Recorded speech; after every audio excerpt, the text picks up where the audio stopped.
বাংলাদেশের নির্বাচনের বাকি ৩ মাস। ভোটের মাঠে লড়াই এখনো জমে ওঠেনি। তবে সম্ভাব্য প্রার্থীরা গণসংযোগ করছেন, ঘুরছেন ভোটারদের দোরগোড়ায়। অন্তর্বর্তী সরকার যখন নির্বাচনের প্রস্তুতি নিচ্ছে, ঠিক তখনই বাংলাদেশ সরকার পরিবর্তন নিয়ে বিস্ফোরক মন্তব্য করল ভারত। স্বৈরাচার হাসিনার পতন ও তার বিরুদ্ধে বিচার শুরু।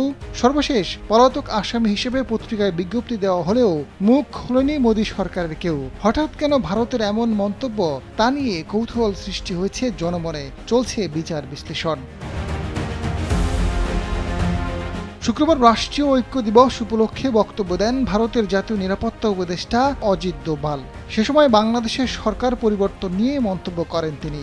শুধু বাংলাদেশ নয়, নেপাল ও শ্রীলঙ্কা সহ দক্ষিণ এশিয়ার কয়েকটি দেশের সরকার পরিবর্তন বিষয়েও কথা বলেন অজিত দোভাল। শনিবার এক প্রতিবেদনে এ তথ্য জানিয়েছে ভারতীয় সংবাদ মাধ্যম এনডিটিভি। ভারতের জাতীয় নিরাপত্তা উপদেষ্টা জানান, দুর্বল শাসন কাঠামোই বাংলাদেশের সরকার পরিবর্তনের কারণ। রাষ্ট্র গঠনের মূল শক্তি নিহিত থাকে কার্যকর শাসন ব্যবস্থায়, যা জনগণের আস্থা ও অংশগ্রহণ নিশ্চিত করে। রাষ্ট্র গঠন ও নিরাপত্তা রক্ষায় কার্যকর শাসন ব্যবস্থা অত্যন্ত গুরুত্বপূর্ণ।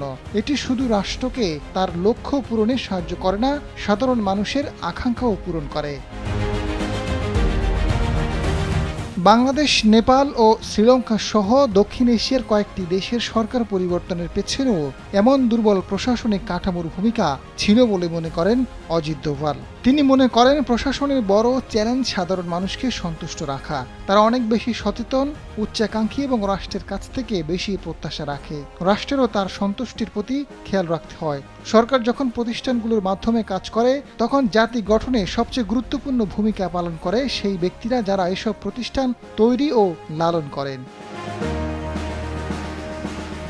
বাংলাদেশ সরকার ব্যবস্থাকে দুর্বল বললেও ভারতের প্রধানমন্ত্রী নরেন্দ্র মোদীর শাসনের প্রশংসা করেন দোভাল। তিনি জানান, ভারত এখন এক নতুন কক্ষপথে প্রবেশ করেছে, এক নতুন ধরনের শাসন ব্যবস্থা, সমাজ কাঠামো ও বৈশ্বিক অবস্থানে। বর্তমান সরকার প্রশাসনিক দুর্নীতি দমনে প্রাতিষ্ঠানিক পরিবর্তন এনেছে, তা গভীর প্রভাব ফেলছে।